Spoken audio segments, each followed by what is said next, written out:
the lady had blood all over. I don't even know why she wasn't panicking. Blood all over her little scrub things. Blood all over her arm.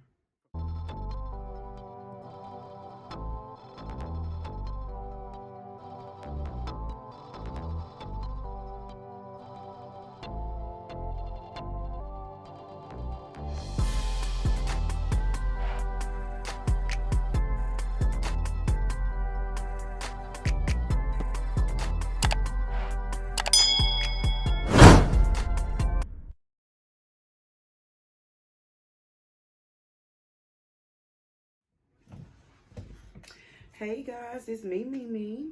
Welcome back to the garden. I noticed that y'all, I hope that y'all have noticed that we've been saying welcome back to the garden. And what we want to do is have a place, like, kind of hard for me to explain, but sunflowers grow in a garden. And so we just say, well, that's what we can say. It's like some people be like, okay, welcome back to, like plus size Shae. I always say welcome back to the palace. Some people be like, welcome back to whatever they want to call it. But we want to call ours good garden because we have sunflowers. But anyway, like I told you, if it seems like I'm rambling, it's because I be a little nervous when I'm not filming with Shae. And I don't really know where to look at the camera. So I don't know if I should look here, which is where the camera part is. If I should look at the end part, or if I should look in the middle. So if I look a little cross-eyed, just work with me and don't talk about me, okay? And act like y'all don't see that because I'm filming in my room, okay? So, anyway, today is going to give y'all a story time, and the story time is about how I gave birth to my best friend. Well, no, basically, well, it is that, but I was gonna say how I almost died having my best friend. So, I'm going to start from kind of like the beginning of before I kind of got pregnant, how I got pregnant. Well, y'all know that part. But I'm going to give y'all the whole story, okay? So this is how it happened. So right after my last son, I had 3 sons by then. So I was like, oh my God, I wish I had a girl. But I wanted a little girl so bad. Like, I don't know if you ever wanted something that was just so, like, honestly, so bad. I wanted a little girl so bad, so I used to pray about it and cry about like, oh my God, I just want a daughter. Like I want, you know, a best, like I want to just have like just a little girl I can just dress up, a little girl that could just be better than me. I guess I almost wanted to like rebirth, I guess, myself and her just to be a better version of me, of all the things I missed out on. Because as growing up, I was like shy. I was like, which people can't tell now because now I'm just like over opinionated. And that's because I didn't used to be opinionated. I used to kind of let people run over me. And then I got, just one day I just was over it. And I just became over aggressive and over everything, you know, like just over it. And so, but anyway, I had my last son. And so I really wanted a girl. So I was still young, you know, I still was early 20s, 24, well 23 when I had my son. And so I had all my kids by the time I was 25, which is crazy. So I was 25 with 4 kids. But so I was 23 when I had my last son, and so I wanted a daughter so bad, so I would literally pray about it, like, oh my God, God, I want it. But I was on the depot shop because I knew I wanted a girl, but I also knew that we were still young, and right now may not have been a good time because I was 23, he was 23. We was kind of kids, honestly. We was kids, raising kids. It was already a lot of responsibility on him. And so I was just praying that I wanted a girl, but I don't even know if I would have stopped taking the depot to have it because I don't think it would have been the right, I guess, decision at that time. I hope I'm not too far up in the camera. I hate when I'm all the way in the camera because my face looks so big. But yeah, so I was on the depot shop, and I don't think I would have, honestly, I don't think I would have stopped taking it because, like I said, I wanted a girl. I was praying for a girl, and maybe I was just praying that one day I have a girl. That's what I'm thinking. Because if I was on the depot, I don't understand how I was praying for a girl. So I got gallstone, And I had to go have surgery. So I went, had surgery around December of 97. Yeah, December 1997. I had gallstone surgery.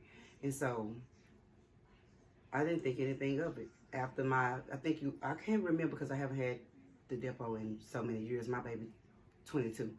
So it was time for me to go back. And so I went back to take my depot shot. And the lady came in and I said, well, we can't give you your shot. Baby, why? Because I didn't miss the last one. I had never missed it. Why?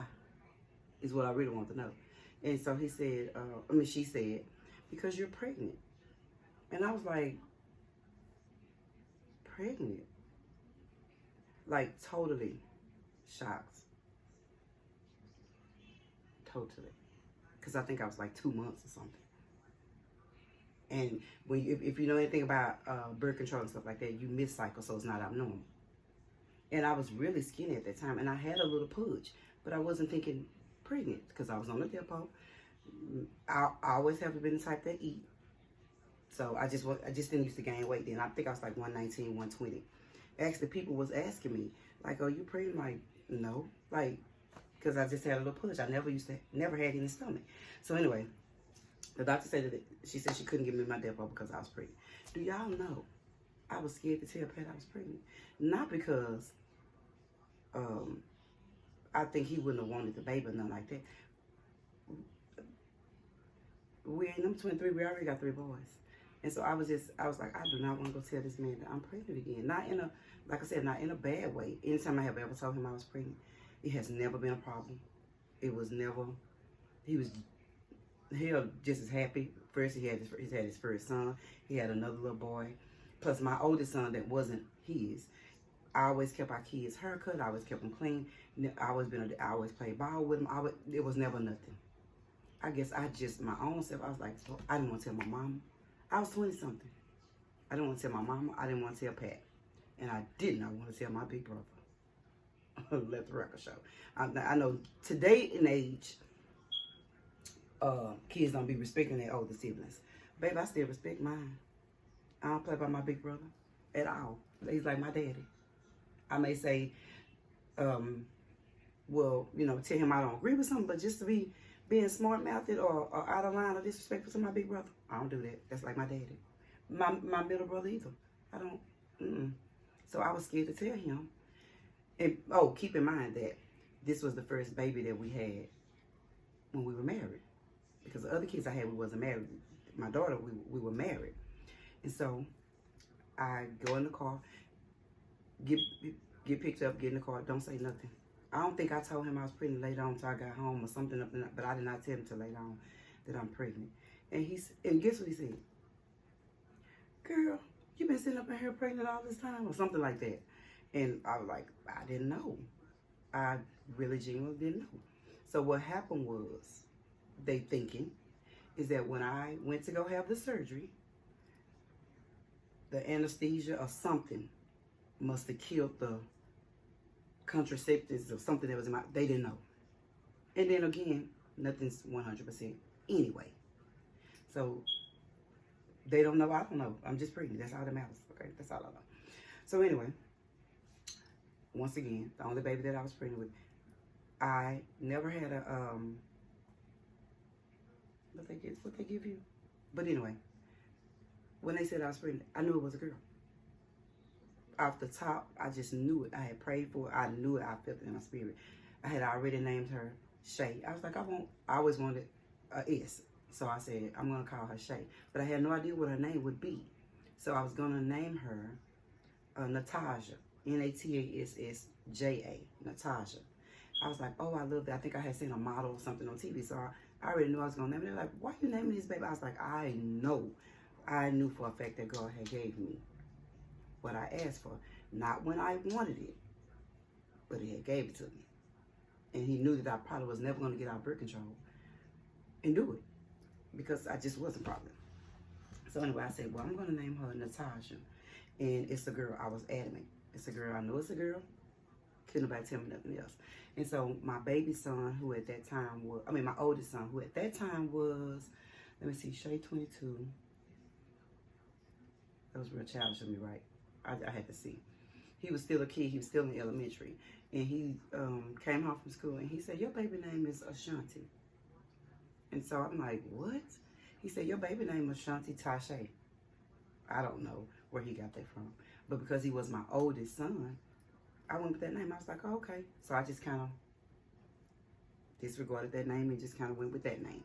And so finally, I don't remember if I was having some type of problems or something, but they wanted me to go to have a, I think a sonogram, I guess, just to check, because I had one time my bag was leaking. None of my kids was due on time besides my oldest son. My oldest son was due July the 26th. I had him July 25th. My next son was due in August. I had him in September. My other son was due in July, and I had him in August, which is weird because I was always 2 weeks late, so it pushed it to the beginning of those months. So she was due the beginning of September, but I didn't have it to the end. I was 2 weeks late, so it made me have it September 29th.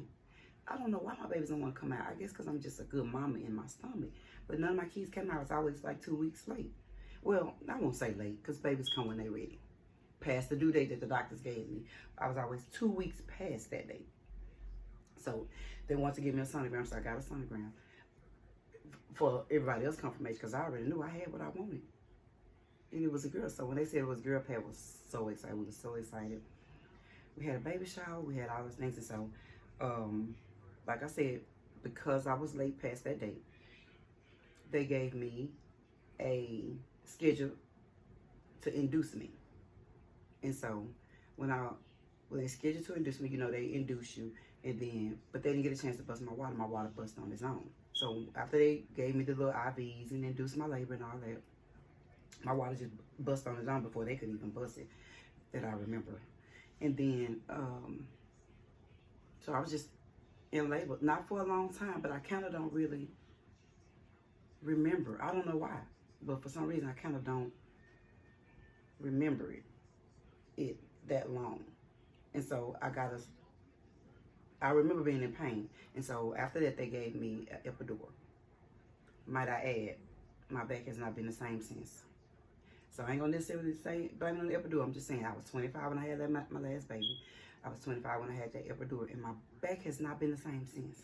So if you know anything about epidurals, comment down below. Let me know, like, what do they do to your back? I never even really looked into it. But anyway, now I'm getting to what something went wrong. So I go into labor. A lot of stuff is kind of blind to me. I don't know if because my body, something was going on at that time. I don't know. But so I go into labor, have my birth my baby. I see her, and then they rush me off. And I was like, oh, that was weird. You know, normally they do all of the things that they do. So they rush me off, and then they take me to this room. And so the lady was like, I think she was trying not to panic. But what happened was that my uterus after I gave birth, my uterus did not start back contracting. So I'm gonna leave a description, like right here, of what it is. Like after you have a baby, my uterus did not start back contracting, and I was hemorrhaging, and I didn't know it. And so she put her hand in there, and I guess to massage it. And of course, I still didn't really know what was going on. I put it that way, because you just had a baby, so you open it. So I didn't even really notice it. So but I know when she pulled back, I didn't even know that much arm can go there. And I'm not being comical. I didn't know that much of somebody's arm could go there. So she stopped. She get on the phone, and she says, "Tell them that I'm hemorrhaging." And so they must have told her before they could get down, wherever it was going on. So she hang up. It must have been a ER, OR, or whatever you want to call it, room, because it was a little phone on the wall, because I remember looking at her, get on the phone and say, tell them that I was hemorrhaging, something like that. So she come back and she do it again. And she come back again. The lady had blood all over. I don't even know why she wasn't panicking. Blood all over her little scrub things, blood all over her arm from trying to massage. And she go back and she says she is still hemorrhaging. It's not stopping. And so I guess they was getting ready to rush in or something. She come back again and she go back in there. The land of the lost. And she go back in there and she finally, before they could get there, she got it to do whatever she wanted it to do. So it stopped. But I noticed that I was extremely weak. Like, of course, you know, you're tired, you've been in labor, you give birth, but I was just like, I was just so drained, and it just seemed like it was just off and on, as if like, and you know what probably was happening? I probably was losing some blood that I probably was going in and out of conscious, because I just kind of remember in and out of looking over at her on the phone, and probably what I was doing was waking back up when I heard her talk, because when I heard her, I looked, but she was, like I said, drenched with blood and had blood all over her arm. And so I go back. Okay, wait a minute, y'all. Okay, y'all, so that was my best friend that I just gave birth with that just came here to talk to me. But no, I'm just saying. Okay, so anyway, so I go on. She stopped it from hemorrhaging. I still don't know. I'm just thinking I was exhausted, and I just kind of put two and two together the next day, because they kept me, I hadn't seen my baby. Like, where is my baby? But, so they had to come in and talk to me. Like, they didn't want me to hold her because I was too weak to even hold her. I was that weak. And so, but this is after I tried to go to the bathroom.